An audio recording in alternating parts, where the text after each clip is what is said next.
The second inaugural address in my take on it was that it had more of a vibe of a State of the Union address than an inaugural address, I think in part because it was indoors.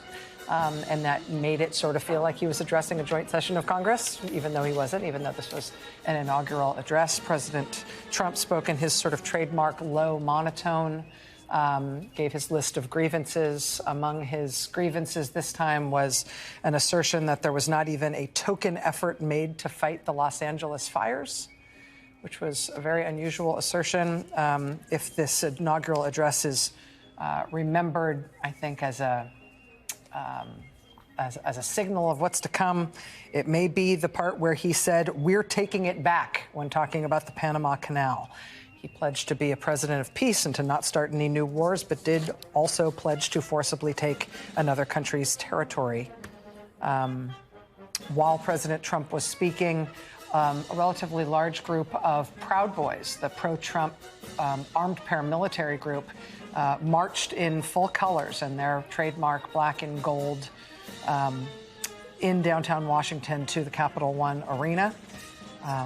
Just before the inaugural address, just before the swearing in, outgoing President Biden issued pardons to members of his family, noting that while they had done nothing wrong, he believed the threats and promises of politicized persecution of people who the new president has decided are his enemies warranted what President Biden would have otherwise never considered doing. Nicole? Let me do three things. I mean, we lost Cecile Richards today. She lost her battle with an aggressive form of cancer. And this statement came out as I was starting to sort of take notes on the speech. Her family quoted her and said, if you'd like to celebrate Cecile today, we invite you to put on some New Orleans jazz, gather with friends and family over a good meal, and remember something she said a lot over the last year.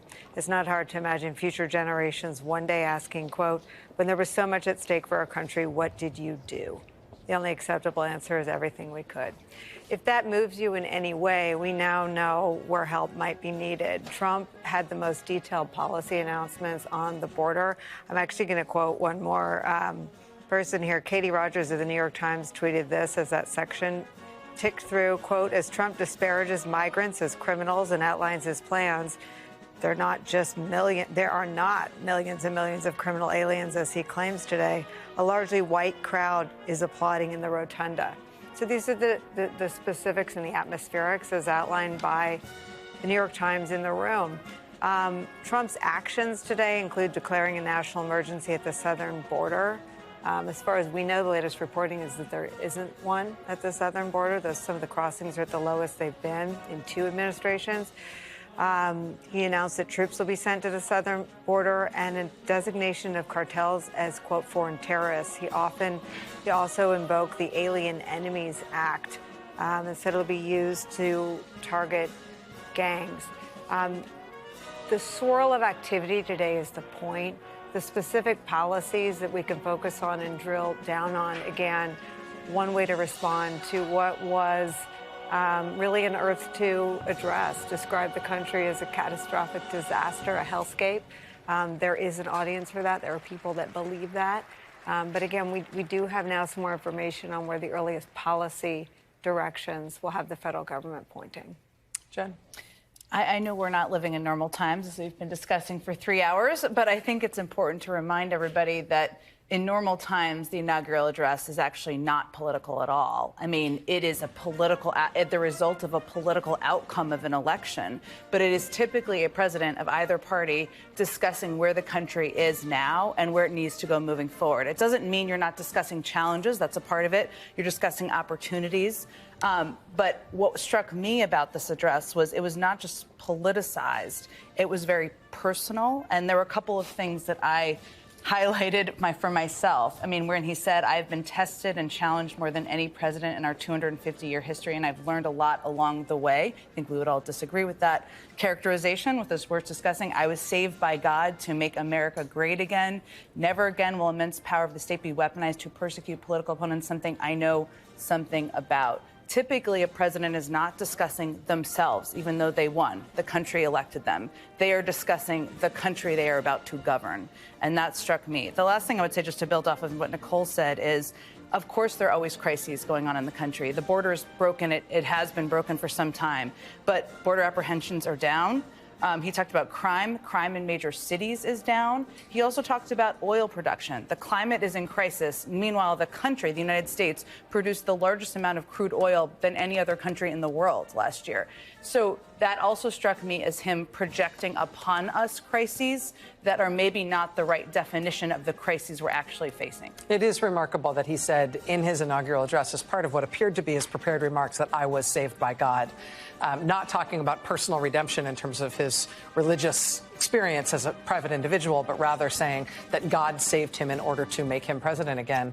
And you heard the whoops of response in the room, which gives a sort of imperative to claim that God sent you, is something that we don't expect in political life. We expect it in other parts of life, maybe, but it's going to give an unusual imperative to some of the most extreme things that he wants to do if past campaign promises and the like are anything to go by. Chris. Yeah, the point that Jem was just making there. I mean, I remember being on that stage right next to President Barack Obama during that very, very cold morning. And the two inaugurations of Barack Obama and Joe Biden happened at moments of palpable, ubiquitous and severe crisis. The worst financial crisis since the Great Depression, the worst pandemic in 100 years. I mean, thousands of Americans dying by the day. America not knowing whether the entire economic system and foundation was going to erode beneath them. Compare that to the two times Donald Trump has been inaugurated in which those crises were not there. There was not the same acute sense of crisis. And yet the theme in both of them and the obsession of Trump's rhetoric is always a theme of national decline and national humiliation. And there's something strange about hearing it the second time. Of course, the first one was the American carnage. It's a little like a cult leader who keeps predicting different days for the end of the world. Mm-hmm. Because it's kind of like, okay, the first time you did this, we've had all these corrupt, terrible elites, and they've taken, I'm here as your retribution, I'm going to make America great again. And then it's like, well, you tried that once. I mean, the degree to which the first term has been just completely taken away from everyone's memory, how he kind of ran as a person who never actually held office before in this campaign, and to hear a very similar thematic speech that promises just around the corner, on the other side, that's when the next end of the world comes. That's when the next time we are bathed in holy light. That's the next time when everything turns around permanently for the United States. When we heard exactly that on January 2017 and he had a run at it, there is something very strange about hearing that kind of vision and prediction a second time, like the cult leader taking a mulligan and telling you paradise is around the corner again. Democratic Senate Leader Chuck Schumer winning the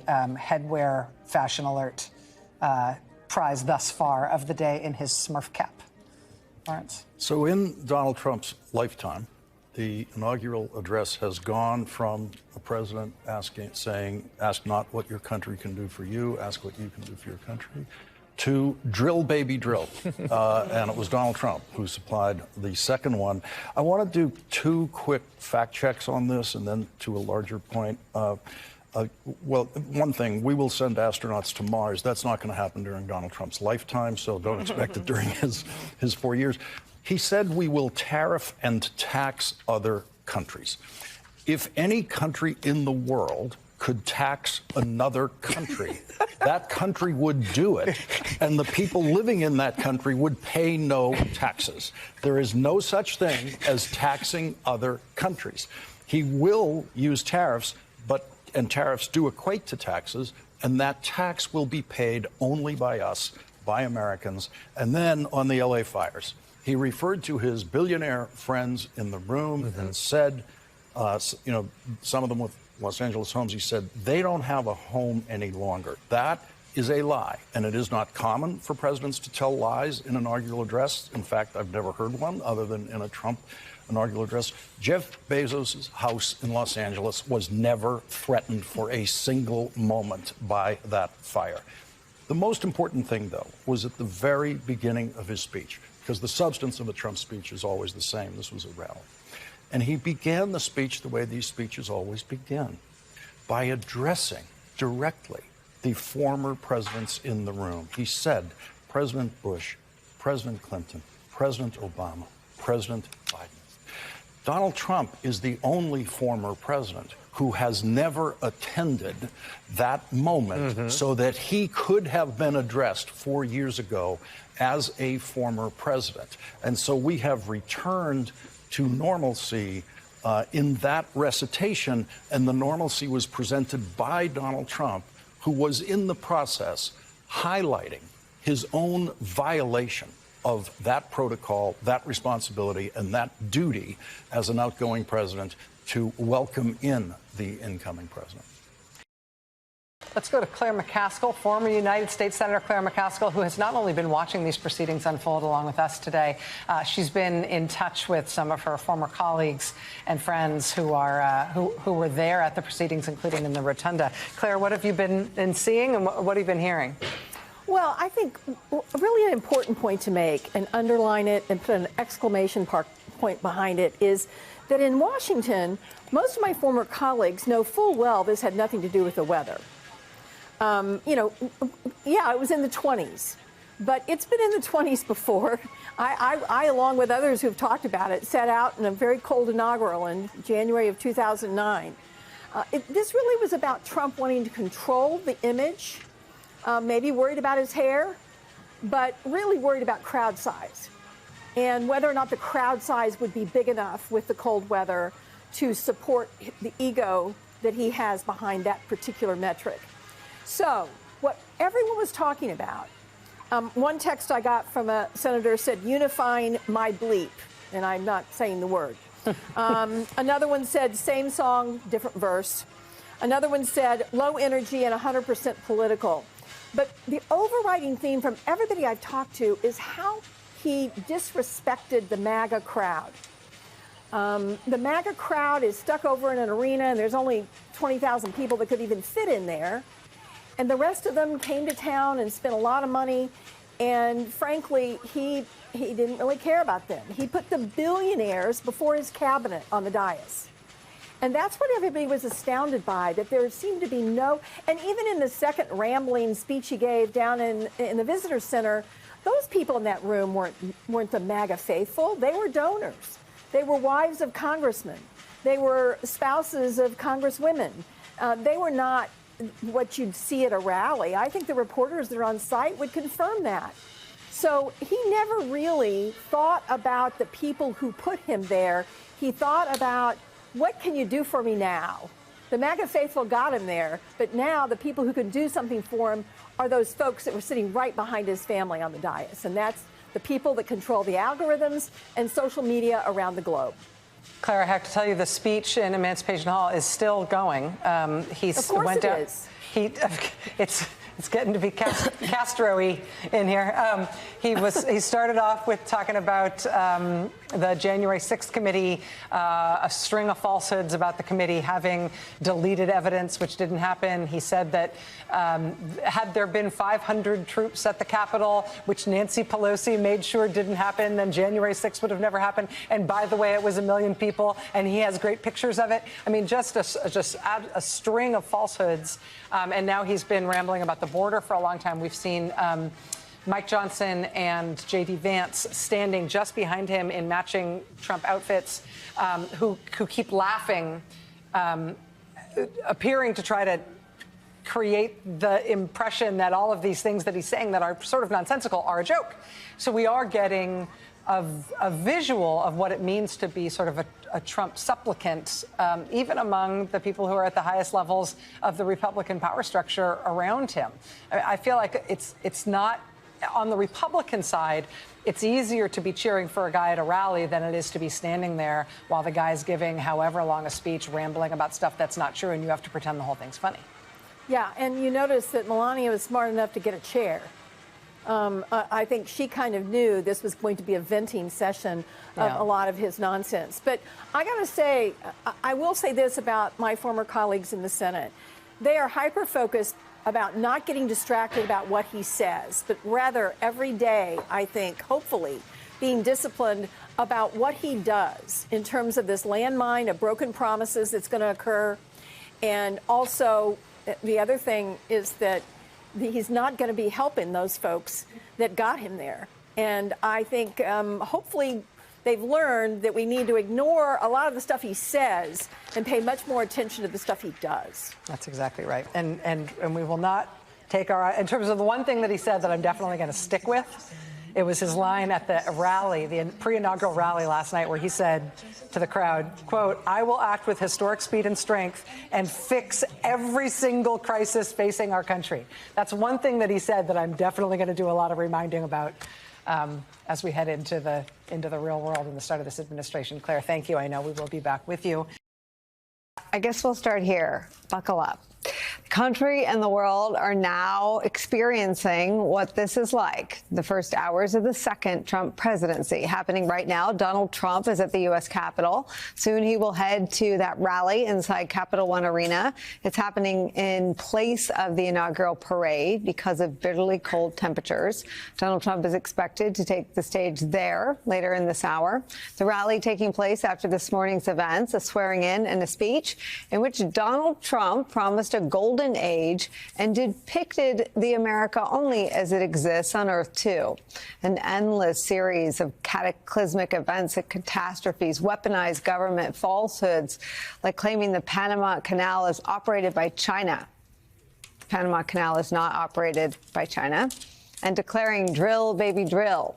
All of it is about as far as it gets from the normal self-imposed restraints on partisanship that you would find in any other inaugural address. Donald Trump also laid out a raft of day one promises and actions, things that are expected to be put into motion today. Executive orders, some of them amounting to stunts, things like renaming the Gulf of Mexico to the Gulf of America. It's unclear to us if the president has the authority to do so. Others likely to trigger long and protracted legal fights. Donald Trump is expected to sign an order ending birthright citizenship for children of undocumented immigrants. It will apply to children born to undocumented parents going forward. It will not apply retroactively, but it is likely to trigger what the New York Times calls, quote, one of the greatest challenges in the 14th Amendment's 157-year history. The 14th Amendment of the Constitution has ensured that anyone born in this country is an American citizen. It has been a fact of life for the lifetime of anyone living in the United States right now. And now, as part of his day one, Trump is, in effect, issuing a challenge to the 14th Amendment of the United States Constitution. That executive order on birthright citizenship is part of a group of other orders targeting the border, including declaring a national emergency. Now, that would allow Trump to deploy U.S. troops and force asylum seekers to remain in Mexico as their cases are reviewed. One of the very first things the new administration did was to shut down a government app. That app allowed migrants to schedule their appointments to cross the border at a port of entry. It's been used by almost 1 million immigrants. Coming fights over the border taking shape in the earliest hours of the Trump presidency. It's where we start today with some of our favorite reporters and friends. With me at the table, co-host of MSNBC's The Weekend, Alicia Menendez, is here. Also joining us, host of the Bulwark podcast, MSNBC political analyst Tim Miller's here. Also joining us, Democratic strategist and professor at Columbia University, MSNBC political analyst Basil Smykel's here. And former Democratic Senator, MSNBC political analyst Claire McCaskill's here. But we're going to start with my friend and colleague, NBC News White House correspondent Vaughn Hilliard. He's outside Capital One Arena. Vaughn, let's start with the policies that are already in motion. Take me through what exceeds his now vast authorities as the President of the United States, and that's his desire to end birthright citizenship. Nicole, over the course of the last 2 years, I know while so many of us were covering the 2024 presidential election and campaign, you were on the front lines of helping cover what was happening on the side of the Trump operation. And that were two particular organizations that were crafting, in the case of one of those organizations, they told me more than 250 draft executive orders that would be prepared for a President Trump to sign on day one. And there was Project 2025 with the Heritage Foundation and other organizations that wrote a 900-plus page playbook for every department and agency of the federal government about how to more efficiently operate and how to execute the policies that they feel like they failed to during the first Trump administration because they were ill-prepared and ill-equipped. That day is today. Donald Trump is now the president of the United States, and you said it. He is going to be making his way here to the Capital One Arena in a mere minutes to begin signing a series of executive orders publicly.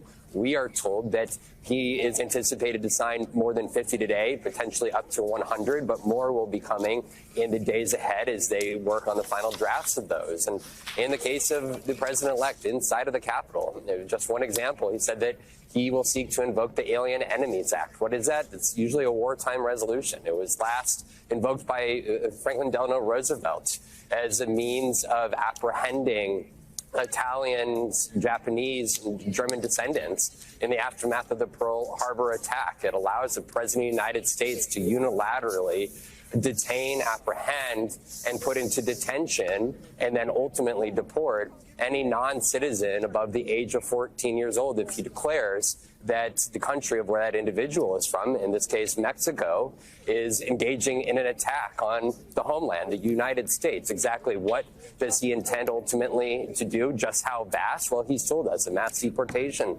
program. He said he'll target criminals to begin, but it's a question of just how far-reaching do those in ICE and the Department of Homeland Security and Tom Homan ultimately seek to use the executive order. The presidential powers are going to be put to the test by this president of the United States. He's also said that he's going to challenge the Empowerment Act, which obligates the executive branch to appropriate congressionally approved funds. They've suggested that they are going to all but take that to the courts as a means of cutting off funding for particularly environmental programs, for example, that were approved under the Biden administration. There are major executive orders that are going to challenge the bounds of presidential power, and that's all going to be coming to a head, not only in the hours ahead, but in these weeks ahead, Nicole.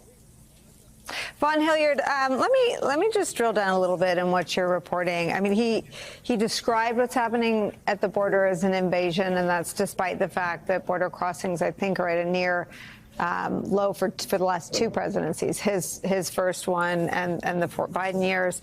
He talked about deploying the military to the border, if not the militarization specifically. But to use the Alien Enemies Act, those are wartime powers. Is he seeking a formal declaration of war from Congress?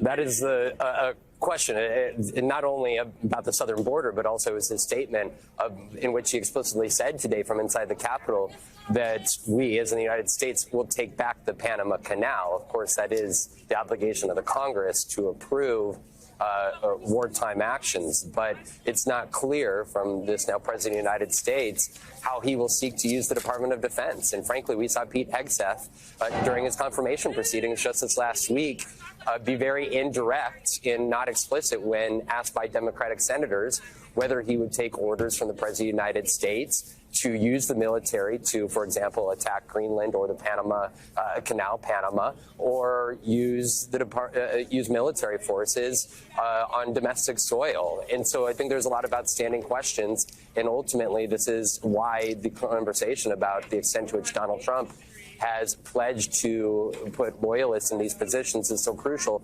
because he is now in real time signing executive orders that would all but essentially, in his mind, provide him the powers to begin to put that all in motion and challenge the constitutional bounds that we have really not seen challenged in some cases, 70 years, 100 years, 200 years. Vaughn Hilliard, you are part of, I think, a small group who understands Pence world as well as Trump world, because they were once one world.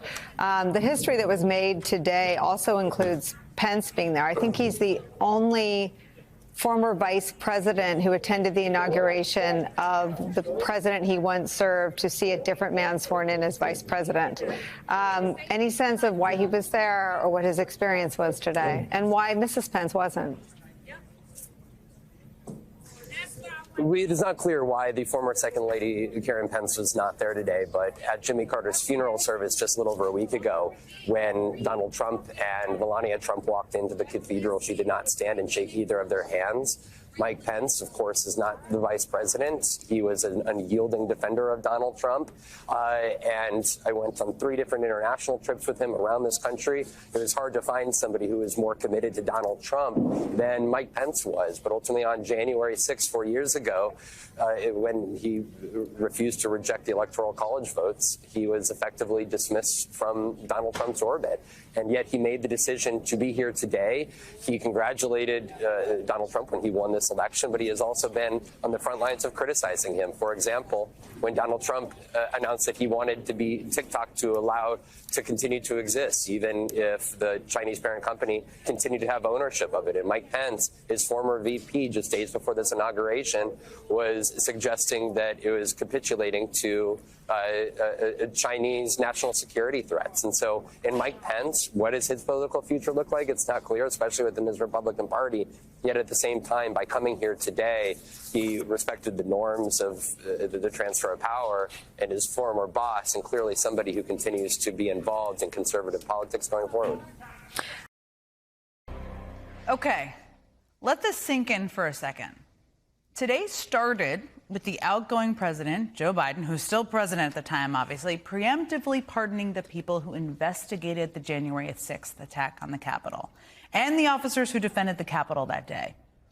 Now, just a few hours later, the person who incited that attack took the oath of office for the second time in the very same building, the Capitol, where the attack took place. And just moments ago, literally in the last 15 minutes, in the Oval Office, which is a choice, Trump issued pardons for approximately 1,500 people convicted of crimes related to that attack and commuted the sentences of 6 others as well. And we're going to spend a lot of time talking about that through the course of this evening with a lot of people who know a lot about it. But I want to catch you up just in case you're just tuning into what happened today, because it was not exactly a normal inauguration day in any way. Senator Adam Schiff, who played a key role in investigating the insurrection and who was therefore the recipient of one of those pardons I mentioned from President Biden, is going to join me in just a moment. He was also at the Capitol today, where he watched the man who has threatened him repeatedly be sworn in as president once again. And amid some of those truly mind-bending dynamics I've just gone through, there were moments today that bizarrely seemed kind of normal on the surface, and that was by design. President Joe Biden and Dr. Jill Biden greeting the Trumps before hosting them for tea. That must have been quite a tea. Biden and Trump also rode over from the White House to the Capitol, as outgoing and incoming presidents have for generations. That was between all of these pardons. But some of the visuals were also very different than what we are used to, through Democrats and Republicans who have been inaugurated. For one, the inauguration was held inside, and that meant the audience was much smaller and far more exclusive. I mean, the room was filled with a very strange intermingling of incoming cabinet nominees and family members and, billionaire tech CEOs. You can see Mark Zuckerberg there. You can see the President Tim Cook of Apple there, all standing right behind Trump, all together in a happy little jolly band.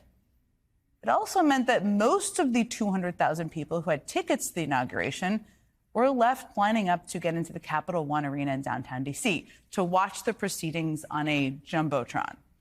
It also meant there wasn't the typical inaugural parade, when past presidents like Jimmy Carter took the opportunity to walk the full route, see people who voted for him, who were there out supporting him, or when Barack Obama, in about the temperature in the 20s with a high wind chill, hopped out to greet thousands of supporters on Pennsylvania Avenue on the route. Today, there was none of that. In other words, it wasn't really an inauguration for the people who had sent Trump to office again. Instead, it was in many ways an inauguration for the powerful, including Trump himself. And that was also true for the speech itself. I mean, typically the inaugural address, again, whether you're Democrat or Republican, is not really a political speech. Of course, it's a moment in politics. I mean, it's the result. You're being inaugurated because you won an election. But it's often a time where politics kind of suspends itself for a moment. It's a time where a president doesn't discuss themselves or their political victory or where they won or lost. Instead, they discuss the country, where it is, where it needs to go. Oftentimes that means discussing a crisis. Their country always has some sort of crisis going on, and how the country can get through it together. 16 years ago for Barack Obama, that was the financial crisis. Just 4 years ago for Joe Biden, that was the COVID pandemic. But today for Donald Trump, his focus was very much on himself. I don't think it's an overstatement to say, for anybody who watched, this is not only perhaps the most politicized inaugural address in history, but also the most self-involved. I mean, he said in the speech he was tested and challenged more than any president. He said he was, quote, this is a quote, saved by God to make America great again. He said many people thought it was impossible for him to stage a historic political comeback, but here I am. There was a whole lot of me, myself, and I. Not a whole lot of us as a country. And remember, that was teleprompter Trump. That was scripted Donald Trump. Less than an hour after that inaugural address, in a second set of remarks at the Capitol today, we got an even clearer picture of what was really on his mind. I did have a couple of things, to say that were extremely controversial. And between JD and Melania and anybody else that heard, please, sir, it's such a beautiful unifying speech. Please, sir, don't say these things. I was going to talk about the J6 hostages, but you'll be happy because, it's action, not words that count.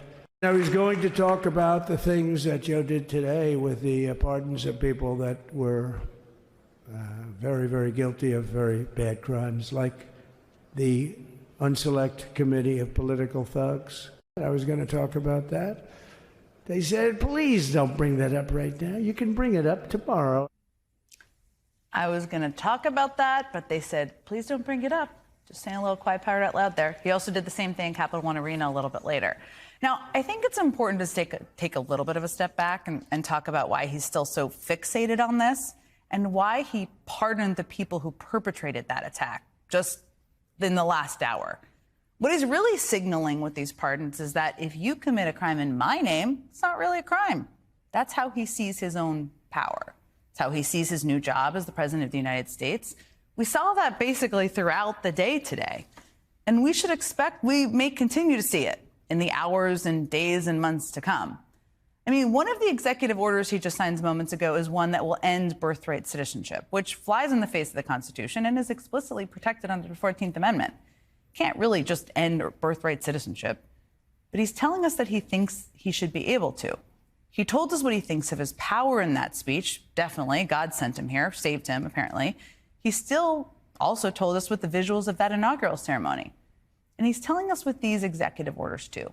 He's telling the country that crimes committed on his behalf are not really crimes, that he knows better than the Constitution.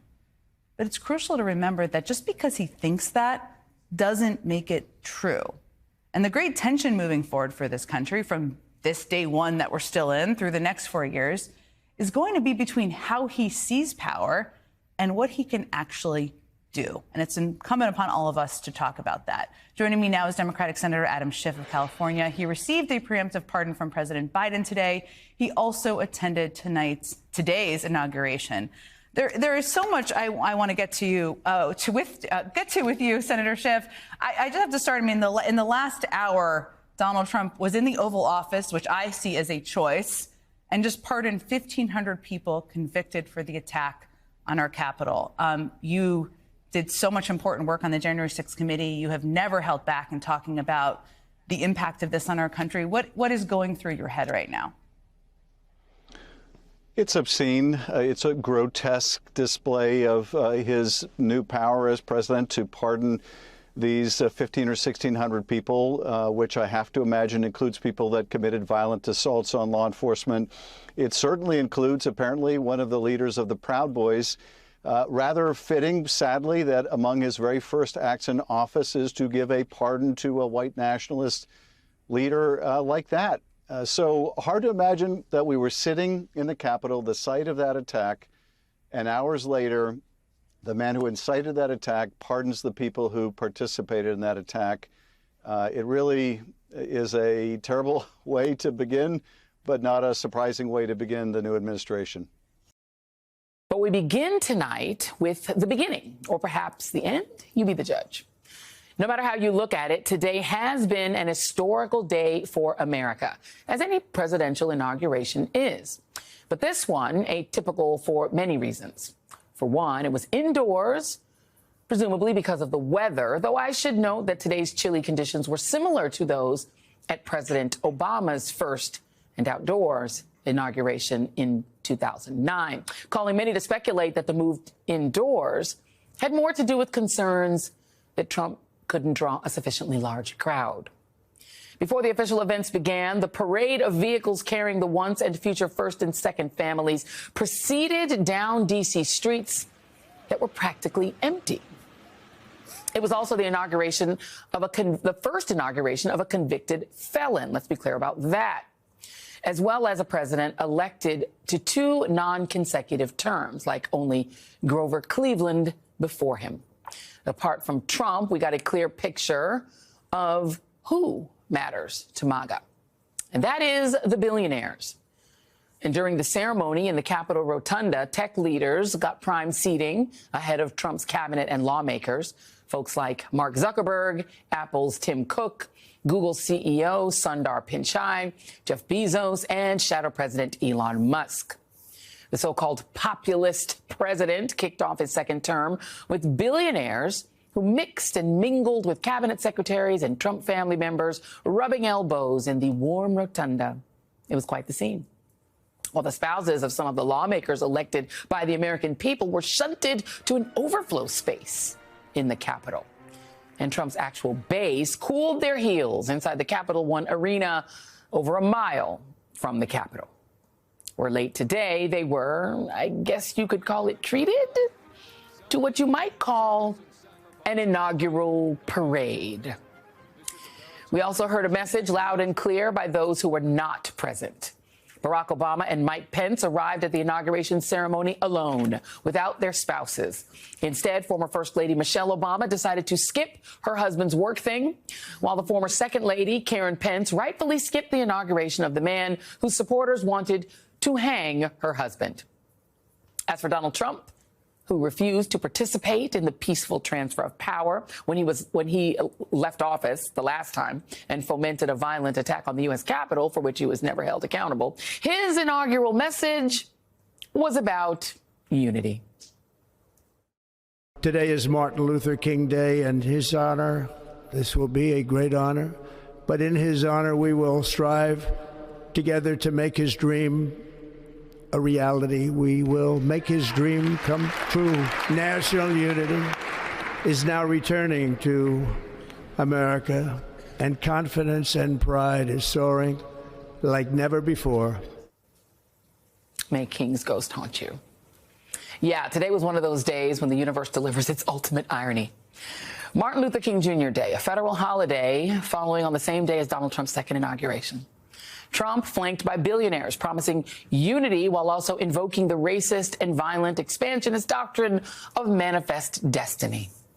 And for all his posturing on Christianity, weirdly enough, he didn't place his hand on the Bibles that Melania Trump was holding for him. Instead, he did talk about going to Mars and said that the United States would seize the Panama Canal.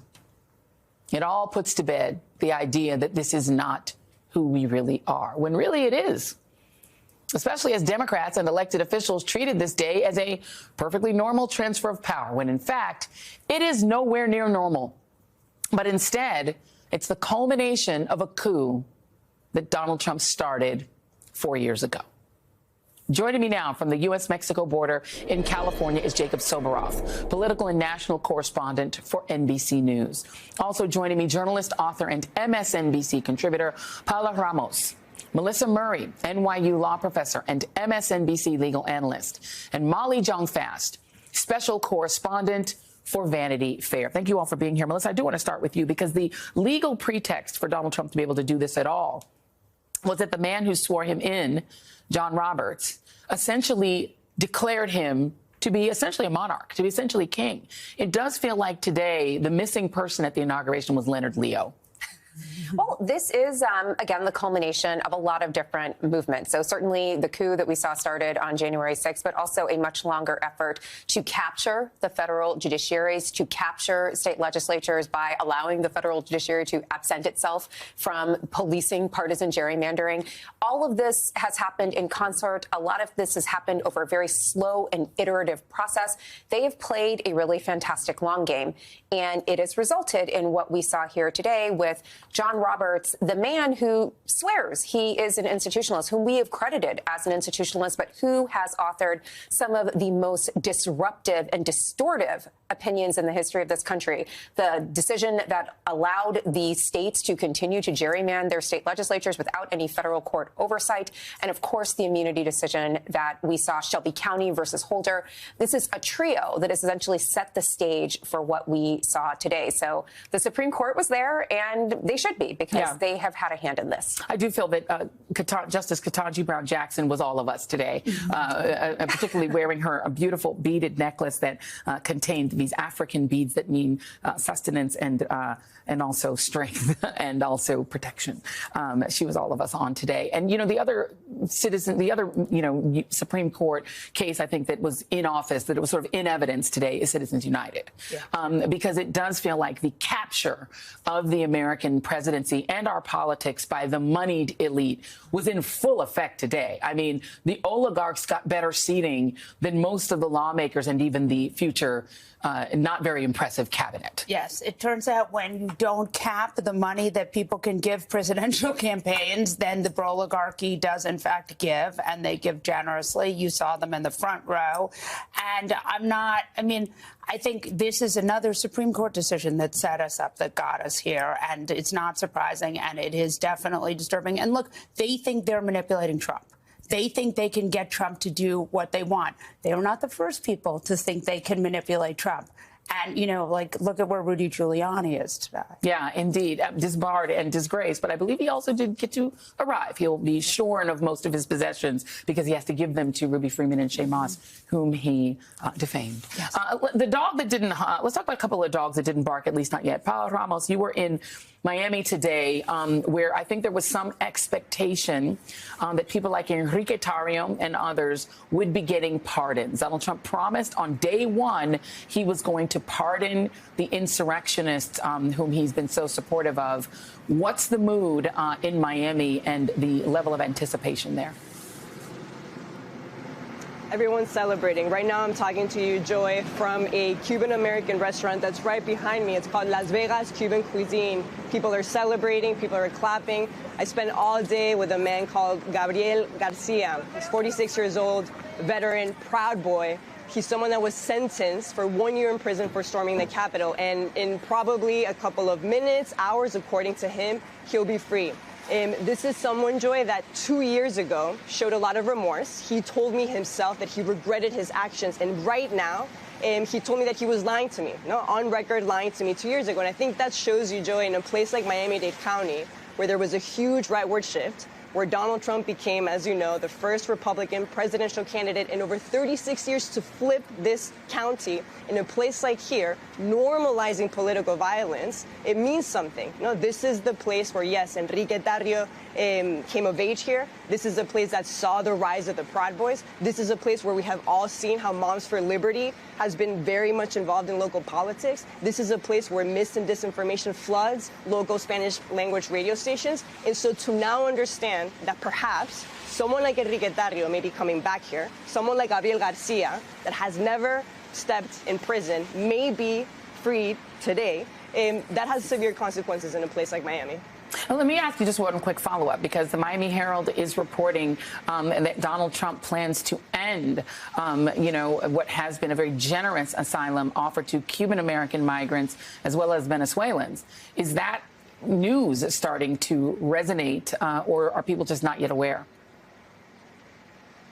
No, people are not yet aware here, but I personally have been talking to some migrants and asylum seekers that are at the border. And one of the things that I think about is that exactly 4 years ago from today, January 20th, 2021, I was in the Darien jungle and I was walking with asylum seekers that were coming to this country under the belief, that Joe Biden would restore humanity and civility in the asylum process at the border. And now what you're seeing right now, and I know Jacob is there, is that the CBP One app is gone. They're about to dismantle the asylum-seeking process, and so we are about to go back in time. One of the things that I have heard some folks talking about here is this idea that perhaps very soon mass deportations will start. This is a place, of course, where ICE arrests just in the state of Florida completely spiked within 1 year of Donald Trump's first year in office in 2017. It spiked by over 70%.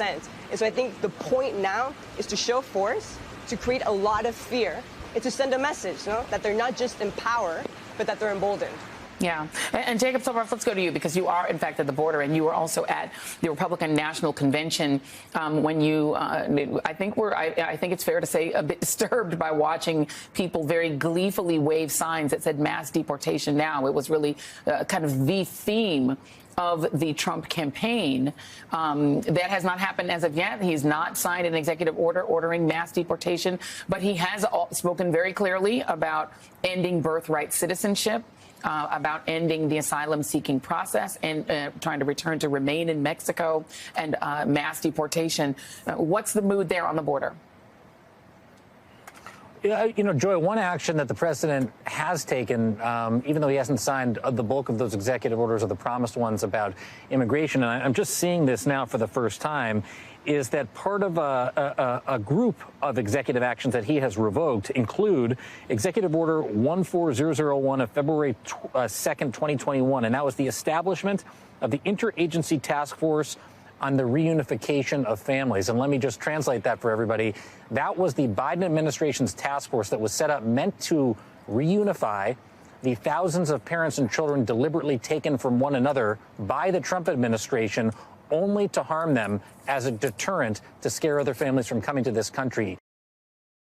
Earlier in the day, we started seeing messages fly from January 6th defendants and their families, claiming even before any official pardons had been signed that they were getting word that their charges are being dropped or they're being processed for release from prison.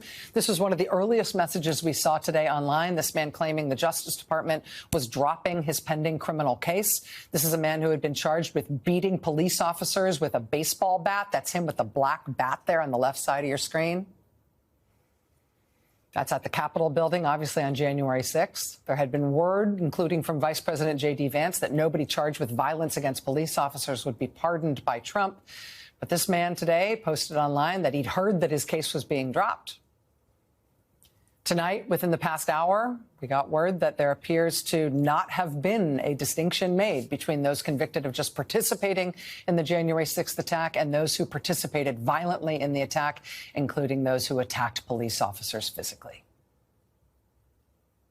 The list of people whose sentences were commuted by Trump today, commuted to time served so they can be released from prison, includes some of the people convicted of violence against police officers. It includes paramilitary leaders who were sentenced for seditious conspiracy for attempting to overthrow the U.S. government by force. You may have seen today that the Proud Boys put on their full colors and marched today in Washington in advance of tonight's announcement, saying, "Free our boys." Well, now their leaders and their members convicted of trying to overthrow the government and of violence against police officers, they are all being sprung out of prison. 1,500 people altogether either receiving pardons or commutations from Trump tonight. Of all the possibilities considered about what Trump would do with the people who committed violence on his behalf on January 6th, this was the maximalist option, pardoning and commuting all of their sentences, so that all of them are released. This was the maximalist option.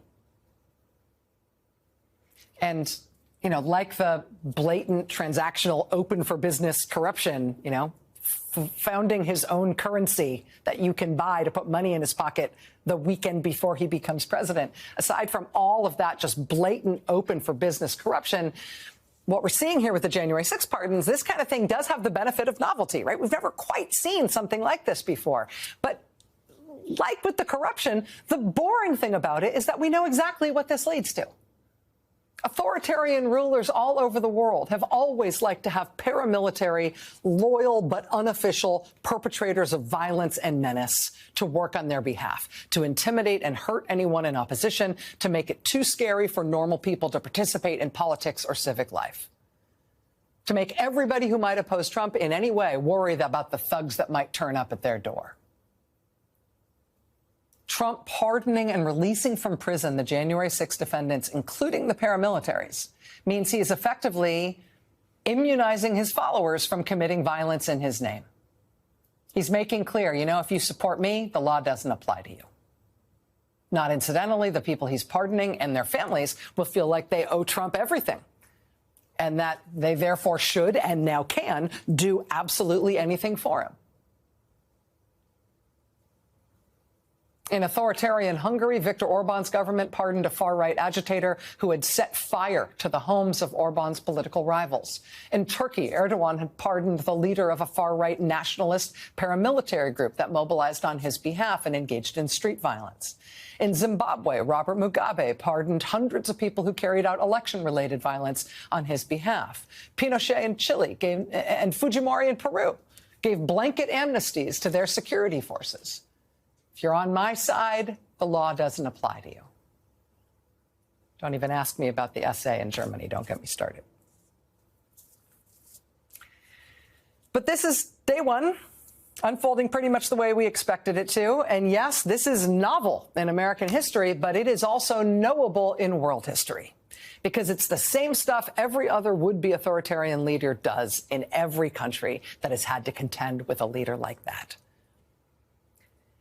And as Americans, you know, we've had bad inaugurations before, including the one where one of the principals was too drunk to stand. We've had blatant cash in envelopes to the vice president corruption before. We've had political violence before. We've had civil war. But before, each of those things has been treated as a calamity and a scandal. This time, it's a platform. This is textbook authoritarian takeover 101 tactics, which means today and literally over the next few days, they're going to see what they can get away with and how much they can cow people into not opposing what they're doing and not speaking out about what's wrong with it. More than ever, this is not a time to pretend this isn't happening.